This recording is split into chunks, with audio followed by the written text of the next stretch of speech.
tolong dikawal mereka. Mereka adalah rakyat yang menginginkan perlindungan supaya perekonomian mereka juga bisa berjalan dengan baik sesuai dengan perintah Bapak Presiden.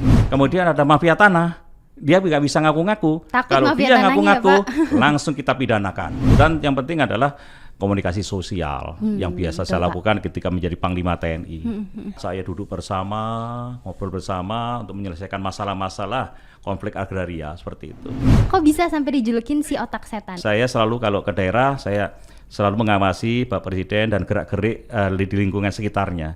Sehingga kalau ada apa-apa yang mencurigakan, pasti saya mendekat. Saya bilang kan tadi, manajemen pertempuran. Jadi, deteksi, identifikasi, eksekusi.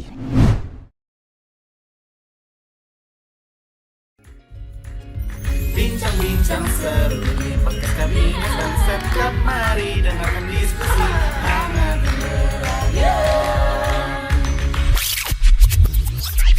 Halo kawan Kabinet, ketemu lagi di Podcaps, podcast Kabinet dan Sekretariat Kabinet.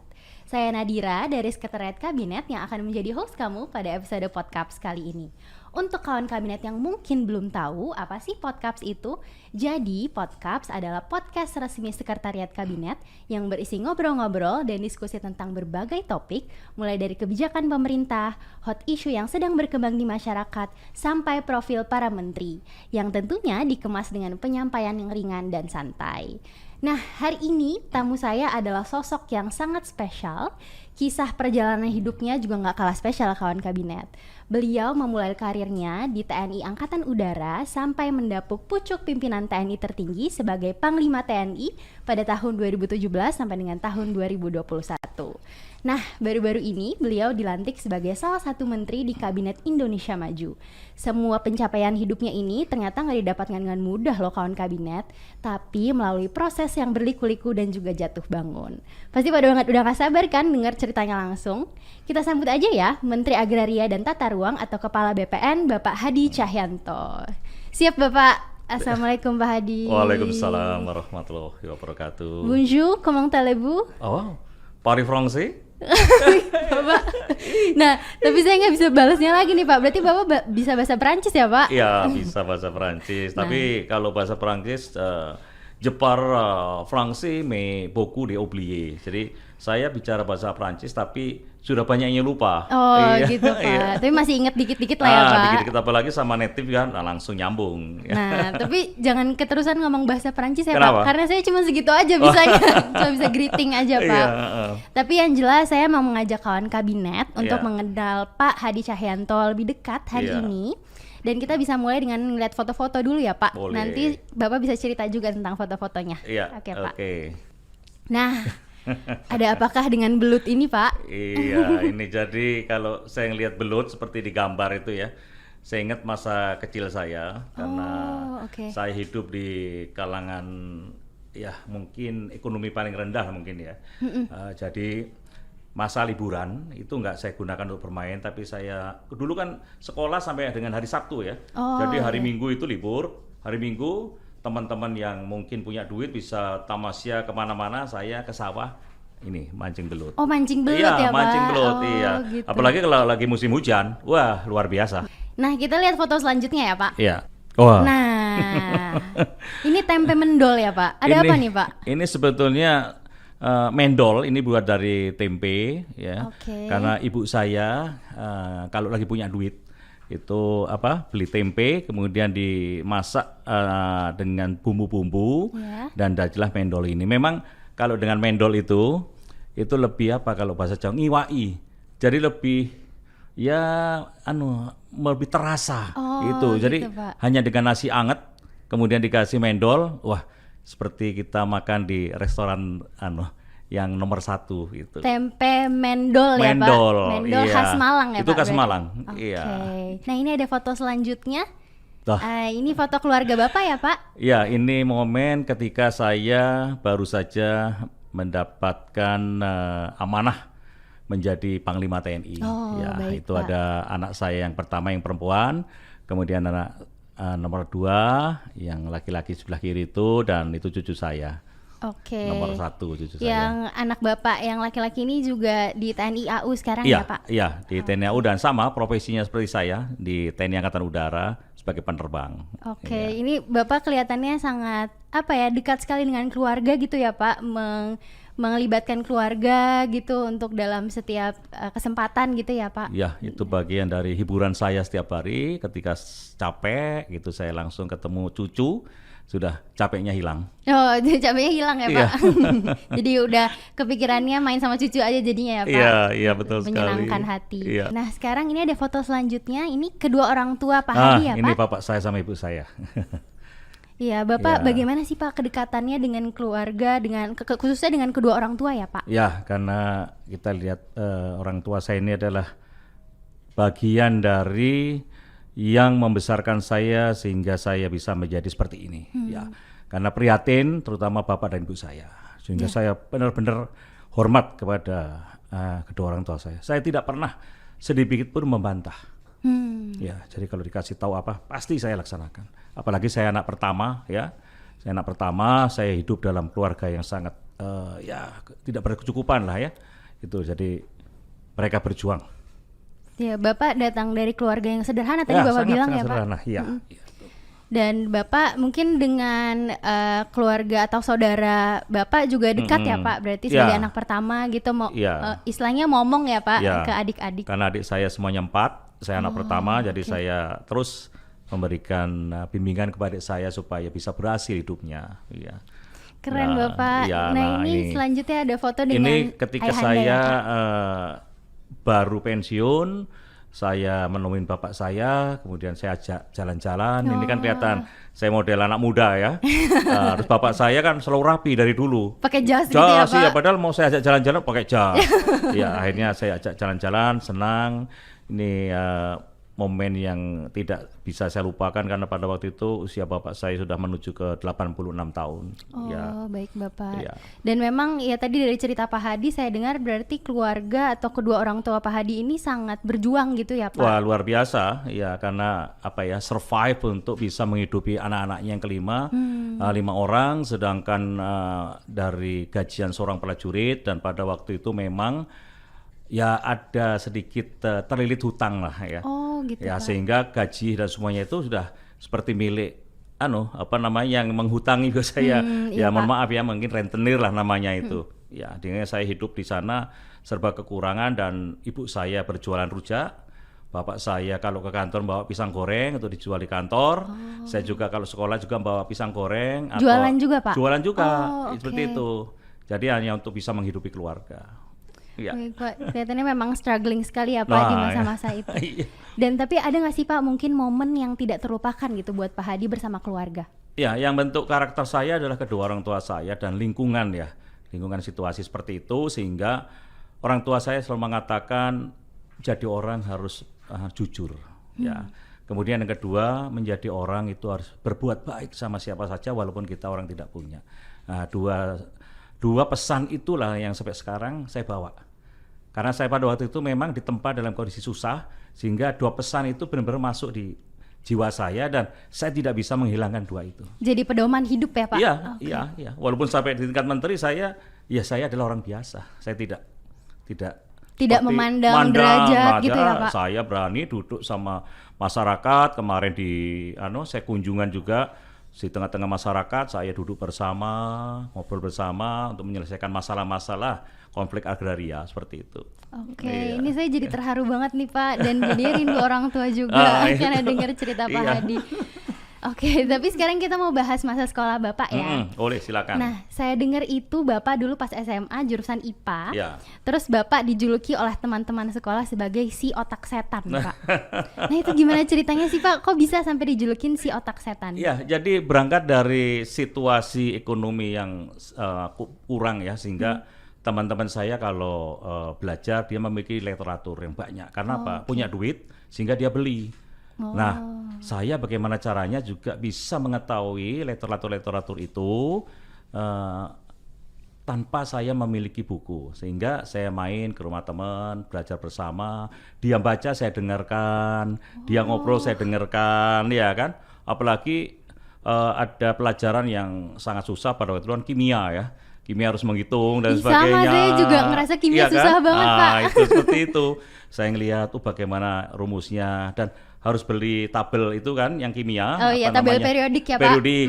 Saya kan nggak bisa. Ya akhirnya saya gambar sudah saya ingat-ingat. Sendiri ya, Pak? Saya ingat-ingat. Oke.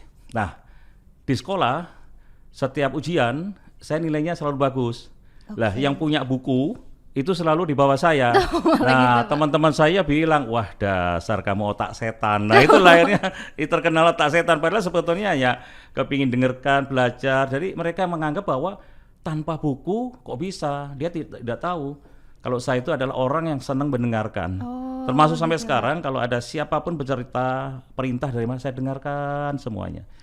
Ini luar biasa banget Pak, karena saya dengarnya kalau misalnya si otak setan kayak serem gitu Pak. Tapi taunya ternyata positif banget loh kawan kabinet. Oke Bapak, ini tadi udah ngomongin masa sekolah. Kita mau ngelihat satu video dulu ya Pak. Oke, kita tonton dulu videonya. Saya meresmikan pesawat N219 sebagai pesawat Nur Tanyo. Assalamualaikum warahmatullahi wabarakatuh.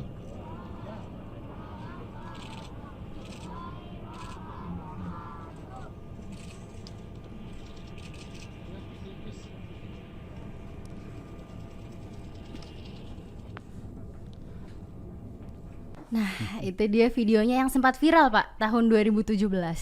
Itu gimana kejadiannya sebenarnya sih Pak? Iya, kembali lagi bahwa setiap ada kegiatan, saya kan dulu adalah sebelum menjadi itu Kepala Staf Angkatan Udara, jadi Sesmil, saya kan selalu mendampingi Pak Presiden. Jadi apa yang Pak Presiden sedang apapun, saya selalu memperhatikan. Jadi gerakan apa saya perhatikan, karena saya juga sebagai Sesmil juga memenuhi tugas untuk mengamankan Bapak Presiden. Nah, pada waktu itu saya terus melihat sekitar kiri kanan, selesai Bapak menyampaikan amanat, tangan Bapak kan lihat kanan begini. Gesturnya ya Pak? Itu menunjuk ke ajudan, tapi ajudan tidak tahu apa yang dimaksud oleh Bapak Presiden. Saya dari jauh sudah tahu maksud Bapak Presiden adalah ada anak kecil muntah. Oleh sebab itu saya langsung lari, tapi ajudan lari bukan lari ke anak, tapi lari ke Presiden. Iya, karena tidak dia tahu maksud Bapak Presiden. Nah, situ loh enggak. Nah, jadi kebiasaan inilah saya selalu kalau ke daerah saya selalu mengawasi Bapak Presiden dan gerak-gerik di lingkungan sekitarnya. Sehingga kalau ada apa-apa yang mencurigakan pasti saya mendekat. Oke, ini kalau saya tangkap Bapak itu berarti bisa melihat atau memahami gestur pimpinan dengan sigap seperti gitu ya itu, Pak? Kira-kira. Karena Bapak langsung sigap, datang langsung menggendong anak tersebut gitu ya Pak? Oke. Nah Pak, ini kalau kita ngomongin tentang tahun 2021 kemarin, Bapak ini ditunjuk oleh Bapak Presiden sebagai Komandan Lapangan di MotoGP Mandalika. Dan ini acara yang begitu megah dan keberhasilan penyelenggarannya ini ya semacam menorehkan tinta emas gitu Pak untuk Indonesia. Saya mau ngucapin selamat dulu nih Pak. Terima untuk kasih Bapak. banyak Dira. Ya, dan kemudian Bapak juga punya peran penting tentunya di acara tersebut. Tapi ada nggak sih Pak mungkin satu momen yang menurut Bapak tidak terlupakan selama menjadi komandan acara tersebut? Iya, memang ada satu momen yang saya tidak lupa ketika pada hari H sebelum Bapak Presiden datang, pagi-pagi saya sudah di lapangan. Ngecek, kebetulan saya sudah tahu kira-kira yang akan terjadi permasalahan adalah di parkir timur atau parkir barat. Tapi pada waktu itu memang masuk dalam perhitungan saya adalah parkir timur. Kemungkinan akan terjadi jam. Oh, sudah ada prediksi ya Pak? Prediksi, karena saya di sana udah 3 bulan, kira udah tahu. Ketika saya menuju ke sana benar terjadi crowded. Jadi stuck gitu ya Pak? Nah, disitulah saya langsung turun, kemudian ngajak anggota saya pada waktu itu, yang ikut saya untuk mengatur lalu lintas di situ. Bapak ikut turun juga turun. Pak? Tapi kan tidak ada mic, bagaimana? Ternyata di mobil saya itu ada alarm yang bisa kita gunakan untuk pengeras suara. Sehingga di situ kebetulan supir saya juga langsung turun, memerintahkan maju, hop. Nah itu saya ketawa. Waduh, ini kesan yang benar-benar tidak bisa saya lupakan. Saya turun, ngajak anak buah, langsung ngatur lalu lintas dan kami bersyukur lalu lintas semuanya bisa berjalan dengan lancar. Alhamdulillah ya Pak, jadi lancar lagi. Nah ini ya Pak, ada beberapa foto-fotonya Bapak ada di MotoGP Mandalika sebagai komandan lapangan. Dan ini terlihat ceria sekali nih Pak, di sini sedang Ya dengan Pak Kapolda ini, Iya, kemudian Pak Kapolda. Kadisub, karena ini sudah kurang lebih 2 minggu sebelum hari H, saya ngecek di lapangan, semuanya berjalan lancar sesuai dengan skenario saya. Iya. Jadi saya ketemu mereka, saya senang. Mudah-mudahan 2 minggu lagi apa yang kita rencanakan ini bisa berjalan dengan lancar. Alhamdulillah, Dan saya ya, sudah Pak. tahu kira-kira akan terjadi apa, itu sudah tahu karena berdasarkan simulasi-simulasi. Sudah ada prediksi-prediksi Iya, sebelumnya iya, gitu seperti ya Pak. itu. Oke. Nah Bapak, sekarang kita mau bahas peran Bapak sebagai menteri. Pada tanggal 15 Juni kemarin, Bapak ditunjuk atau dilantik oleh Bapak Presiden Jokowi sebagai Menteri Agraria dan Tata Ruang atau Kepala BPN, Iya. Pak. Dan ini mungkin amanah baru, jabatan baru yang berbeda dengan karir militer Iya, Bapak betul sebelumnya. sekali. Walaupun sama-sama mengabdi untuk bangsa dan negara ya Pak. Iya. Dan saya ingin tahu bagaimana sih Pak kesan Bapak saat ditunjuk oleh Bapak Presiden Jokowi sebagai Menteri ATR atau Kepala BPN ini? Ya ketika itu saya H-1 sebelum dilantik, Spri telepon saya ketika itu jam 17 kurang 10, saya ingat saya sedang olahraga. Oh, Dan oke. Bapak masih jogging. inget jamnya ya Pak? Iya, setelah itu ada berita masuk, saya lihat loh kok dari Spri Presiden, saya tanya, oke. kalau bisa 17.30 sudah di istana karena harus menghadap Bapak. Jadi sisa waktu kurang lebih 30 menit, saya langsung pakai baju, ngebut masuk istana. Di sini ditanya wartawan, Bapak mau jadi menteri? Oh saya nggak tahu, saya kaget ini mau dipanggil presiden, saya nggak tahu mau jadi apa. Wartawan udah bertanya-tanya Iya ya Pak? bertanya-tanya, saya terus terang nggak tahu. Nah, ketika disampaikan, diterima oleh Pak Presiden dan disampaikan akan mendapatkan jabatan baru sebagai Menteri ATR dan Kepala Badan Pertanahan Nasional. Saya mengucapkan terima kasih dan langsung tercetus. Wah ini ilmu baru Pak Presiden, langsung begitu. Presiden menyampaikan, loh pengalaman Panglima TNI lah yang nanti bisa dibawa ke sana karena biasa di teritorial dan kalau bikin laporan selalu detail permasalahan-permasalahan di lapangan. Nah itu kira-kira yang pertama kali saya sampaikan kepada Pak Presiden sebelum dilantik. Oh baik Pak. Dan saya ingat setelah pelantikan kemarin itu Bapak Presiden menyampaikan bahwa pengangkatan menteri baru ini berdasarkan pengalaman, rekam jejak dan juga skill manajerial begitu Pak. Ada nggak sih Pak mungkin pesan khusus dari Bapak Presiden mengenai amanah ini sebagai Menteri ATR atau Kepala BPN gitu Pak? Dan mungkin apakah Bapak punya strategi untuk menindaklanjutinya? Ya memang perintahnya adalah yang pertama agar program PTSL sertifikat ini dilanjutkan sesuai dengan target 126 juta. Saat ini sudah terrealisasi sebanyak 80 juta. Oke. Kemudian yang kedua adalah menyelesaikan konflik agraria, ya, dan yang ketiga adalah menyelesaikan tata ruang IKN di Balikpapan. Oke. Ada 3 itu ada ya Pak? 3, berarti? ya. Tapi saya langsung bilang, ini saya kira mudah dengan manajemen pertempuran, manajemen perang itu. Kalau manajemen perang kan ada deteksi, identifikasi, eksekusi. Oh, Nah itu baik, sudah Pak. kemarin dalam 1 minggu sudah saya laksanakan dan di 3 tempat semuanya berjalan normal dan selesai masalah di daerah. Mantap Bapak. Itu berarti menggunakan skill Bapak tadi di militer itu ya Pak? Ya, saya harus melihat situasinya, saya pelajari, saya masuk dari mana, seperti itu. Dan yang penting adalah komunikasi sosial yang biasa betul, saya Pak. lakukan ketika menjadi Panglima TNI. Ini kalau kita lihat foto Bapak terlihat semangat sekali nih Pak saat pelantikan. Ya. Kayaknya optimis sekali gitu Pak. Iya, kebetulan ada teman-teman juga dari media. Ketika saya dilantik menjadi Panglima TNI dengan gestur yang sama seperti ini. Oh. Iya, jadi seperti setting saja padahal enggak. Padahal enggak sadar juga ya, Pak. Karena saya kalau disapa wartawan itu selalu angkat 5 jari atau seperti ini. Oh, oke. Itu seperti kebiasaan kalau di TNI Angkatan Udara sebelum terbang, begitu semua selesai kan pasti kasih kode thumb up. Sebelum terbang gitu ya Iya. Pak. Oh, oke. Bapak ada nggak sih pengalaman saat Bapak pertama kali dilantik menjadi Menteri ATR atau Kepala BPN ini yang tidak terlupakan Pak? Ya, ketika pertama kali saya turun ke lapangan, kemungkinan kira-kira 3 hari setelah saya dilantik menjadi menteri, saya turun ke kota Malang karena di sana ada permasalahan yang cukup menjadi perhatian kita semua, yaitu adanya keinginan masyarakat untuk menggarap tanah yang saat itu dikuasai oleh PTPN 12. Oke. Dan itu masuk dalam kawasan HGU, hak guna usaha. dari 750 hektar itu sudah ditanami masyarakat, yaitu berupa tebu, kemudian ditanami singkong, dan ada talas ya yang mereka selalu panen setiap musim panen. Namun dari pihak PTPN 12 menginginkan tanah itu menjadi tanah garapan mereka. Memang itu masuk dalam wilayah HGU, dan itu kan sudah ada roadmap untuk mereka menanam apa saja. Ya. Kemudian saya mulai pendekatan di PTPN 12 dan saya melakukan pendekatan ke rakyat, dan saya pada waktu itu menemui titik temu ya bahwa musim panen saat ini silahkan dipanen semua. Saya sampaikan kepada masyarakat itu.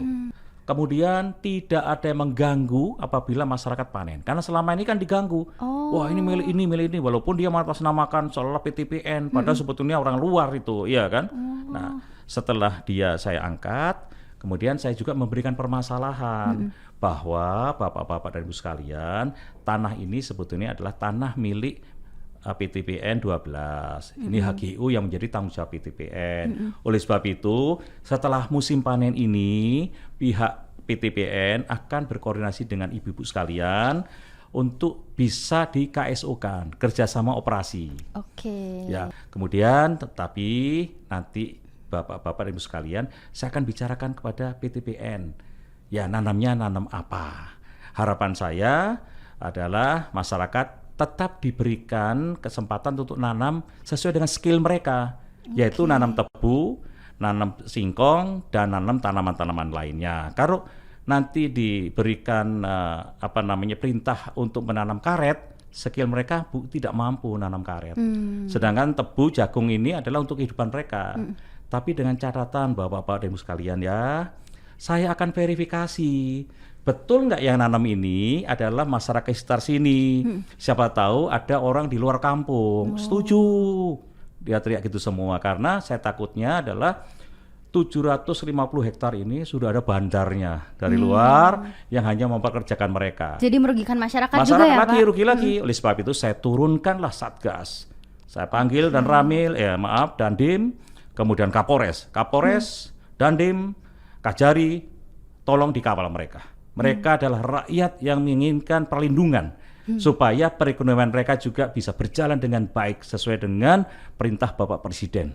Itu pengalaman di Malang. Sama halnya pengalaman di Kediri. Ada lagi Pak? Ada lagi. Kediri.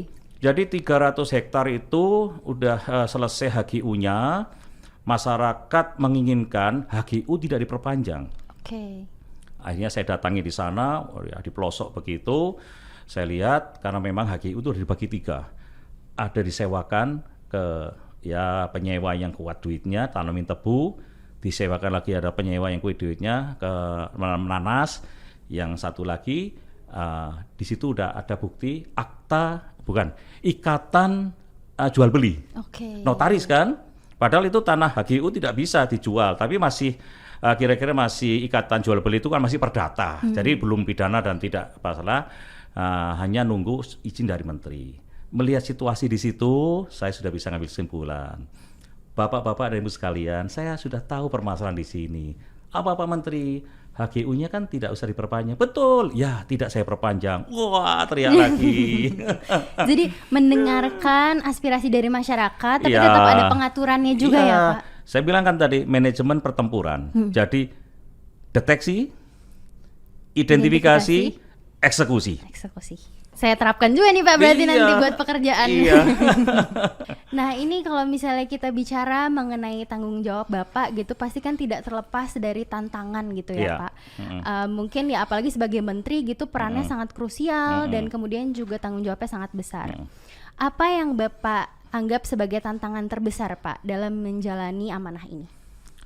Iya, saya kira hampir semuanya menjadi tantangan karena saya harus bekerja serius, apalagi perintah Pak Presiden itu jelas ada 3, dikaitkan dengan penyelesaian sertifikat. Ini juga bukan hal yang harus ditinggal santai, harus benar-benar, karena untuk sertifikat sendiri saya sudah punya target bahwa sebelum atau berakhirnya tahun 2022 itu ada kota atau kabupaten yang sudah berstatus kabupaten lengkap atau kota lengkap. Artinya seluruh kabupaten itu atau kota itu semuanya sudah disertifikatkan tanahnya. Sehingga itu target Bapak ya? Target, berarti, ya? paling tidak ada setiap provinsi ada 3 atau 4 atau 5 itu ya. Dan memang kepala kantor sudah saya panggil. Kalau seandainya itu bisa terjadi, artinya di Indonesia baru pertama kali wilayah itu bisa tersertifikat secara penuh dan kita bisa sampaikan bahwa wilayah itu adalah menjadi wilayah yang memperlakukan hukum positif. Artinya apa? Hukum positif, ketika ada investor datang, tenang, karena semua sudah tersertifikat dengan baik, aman. Ya, kemudian ada mafia tanah, dia nggak bisa ngaku-ngaku. Kalau dia ngaku-ngaku, langsung kita pidanakan. Iya betul. Itu yang target saya. Dan saat ini belum ada wilayah-wilayah yang memberlakukan hukum positif terkait dengan sertifikat tanah. Nah, kalau tadi ngomongin target Pak, kayak Bapak terlihat optimis sekali. Tapi kalau saya tanya kira-kira dari skala 1 sampai 100, kira-kira seberapa optimis Bapak untuk mencapai target tersebut? Untuk mencapai target dengan kondisi saat ini dan situasi di lapangan yang ada, itu saya katakan 95% saya berani mengatakan itu. Kan yang 5% adalah persentase kegagalan, ada ini itu hanya kurang lebih 5%. Karena saya harus turun ke lapangan. Apa sih Pak sebetulnya yang menjadi perjuangan terbesar Bapak hingga titik saat ini? Saya lahir dari orang biasa. Kemudian saya tumbuh juga dengan serba kekurangan sehingga orang melihat saya pasti sebelah mata. Ya, alah kamu seperti itu masa bisa. Meremehkan ya Meremehkan. Pak? Nah, dengan ketekunan saya optimis bahwa saya bisa meraih bintang. Itulah yang menguatkan dan termasuk doa orang tua. Karena setiap ada permasalahan saya sampaikan ke ibu saya, bapak saya, ora popo, itu bahasa Indonesianya ya tidak apa-apa, pasti akan ada jalan. Bapak sama ibu berdoa dari belakang. Nah, itu menguatkan, langsung bisa berhasil. Saya terharu lagi nih Pak mendengar cerita. Berarti doa orang tua itu sangat sangat ngena di Bapak dan berpengaruh gitu ya Pak. Betul sekali. Dan sampai sekarang Bapak. Saya rasakan itu. Hanya doa orang tua. Memang doa orang tua memang dahsyat. Oke Pak, ini dari tadi saya ngobrol sama Bapak, energi dan semangat positif Bapak itu nular ke saya. Dan saya ini sebagai perwakilan generasi muda jadinya kayak malu gitu Pak, kalau misalnya saya cuman males-malesan aja atau mungkin saya tidak berkontribusi untuk negara. Boleh dong Bapak kasih tipsnya buat kawan kabinet khususnya yang generasi muda, kalimat penyemangat juga supaya tetap tangguh dan juga semangat untuk berkontribusi untuk negara supaya nggak jadi kaum rebahan aja Pak. Saya senang kalau bicara dengan generasi milenial. Ya, saya selalu mengatakan fokus dengan pekerjaannya dan harus ciptakan inovasi. Tadi pagi saya manggil anggota saya yang milenial, saya challenge dia. Kamu bisa nggak merealisasikan keinginan saya bikin sertifikat secara elektronik? Bisa. 4 permintaan saya. Yang pertama adalah bisa mengimplementasikan tanda tangan elektronik. Kedua, bisa mengimplementasikan segel elektronik. Yang ketiga, bisa mengimplementasikan cap elektronik. Dan yang keempat, bisa mengimplementasikan materi elektronik. Kan ada materi yang elektronik ya. Pak. Saya bilang, kalau bisa seperti itu, maka kaum milenial sudah bisa mengamankan wilayah Indonesia, khususnya adalah kita mengamankan dari mafia tanah, ya kan, rakyat terlindungi dan sebagainya. Dan itu banyak menguntungkan karena apa? Karena kita ada yang mengaku milik tanah, kita dicek secara batas, gitu elektronik, Pak. Itu kelihatan batas, luas, koordinat, ini punya hati. Oke Pak. Jadi digitalisasi itu penting juga ya Pak? Sangat penting. Sehingga begitu dicek lagi, benar punya hati, iya, mana orangnya? Ini Pak Sehadi, dicek. Kan ada link dengan Kementerian Dalam Negeri wajahnya, oh ya miliknya Hadi. Gitu. Ini akan melindungi. Sudah saya tantang, saya bilang konsep kira-kira 2 minggu selesai. Dan tantangannya diterima Pak? Iya, saya bilang saya ingin tantang kaum milenial. Saya bilang begitu. Siap Pak, saya laksanakan, bagus. Luar biasa sekali saya mendengar kisah Bapak dari awal tadi. Yang jelas yang bisa saya tangkap adalah tidak mudah untuk menjadi seorang Hadi Cahyanto karena perlu usaha, kerja keras dan juga perjuangan Pak. Saya juga belajar banget dari Pak Hadi tadi bahwa ya tadi doa orang tua itu kunci ya Pak. Kunci. Dan juga tadi semangat untuk meraih cita-cita atau keinginan itu yang jadi paling penting ya Pak. Iya. Terima kasih banyak Terima kasih Bapak. banyak Dira, terima kasih. Dan terima kasih juga untuk kawan kabinet yang udah menonton dan mendengarkan podcast episode kali ini. Mungkin bagi kawan kabinet yang punya ide atau saran ada topik apa atau bintang tamu siapa yang bisa diundang ke podcast episode selanjutnya, boleh banget langsung aja tulis di kolom komentar di bawah ya. Dan jangan lupa untuk subscribe, like, dan share YouTube channel Sekretariat Kabinet dan dengerin bincang-bincang ini melalui platform Spotify. Tunggu episode podcast selanjutnya. Saya Nadira pamit dulu. Bye kawan kabinet. Bincang-bincang seru di podcast kabinet dan Setkap Mari.